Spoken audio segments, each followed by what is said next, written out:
In a recent appearance on Jack Neal's podcast, Tucker Carlson argues that the COVID vaccine rollout was probably the greatest crime ever committed.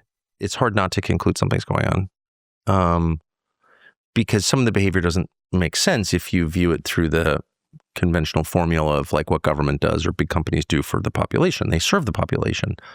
Government does it for votes. Companies do it for money. So when you see behavior that doesn't fit that template, you're like, what is this? The COVID vax was the one that I've never gotten in my mind. I've never understood what that was about. There'd never been a coronavirus vax that had been successful. They tried. It didn't work. The last time they tried it, I knew that. And this one didn't work. And it was obvious immediately that it didn't work. And rather than kind of pull back a little bit or be defensive, well, actually, it does work. They took a Stalinist line, which was, it works. And if you don't think it works, you're evil. You deserve to die. And if you don't take it, we're going to fire you and destroy your life. I've never seen anything like that in my life. There has been nothing like that in all human history at that scale. And it didn't work. And in fact, it killed a ton of people, including someone I know, gave another close friend of mine a heart attack, but it killed a lot of people around the world. It caused cancer. It lowered female fertility. It was a disaster. It was probably the greatest crime ever committed, honestly.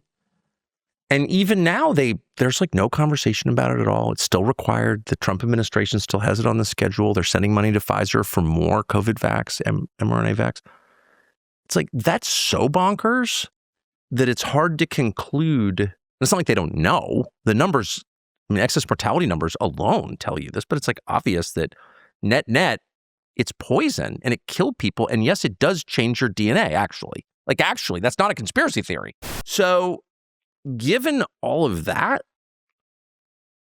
I think the people who did that specifically, which would be U.S. government officials and business leaders internationally and foreign governments, capable of literally anything. And that, by the way, that's such a huge scale. Like a mass immunization project is like it's bigger than a war mobilization. It's like the biggest thing a government ever does. And they did it on false pretenses, knowing that it harmed people. And they did it anyway, and they still haven't admitted it, and they're still doing it. So just on the basis of that experience and the evidence that we all saw, I think it's possible to believe absolutely anything about these people. Would you do that? If you were behind the COVID rollout, the COVID vax rollout, and you found out it was killing people, would you be like, no, kids have to have it anyway, even though the death rate from COVID for people under 30 without comorbidities was 0, but the death rate from the COVID vax was much higher than 0. You would never do that. I mean, ever. It didn't matter how much they paid you, you would never do that. What kind of person would do that? Well, fill in the blank yourself.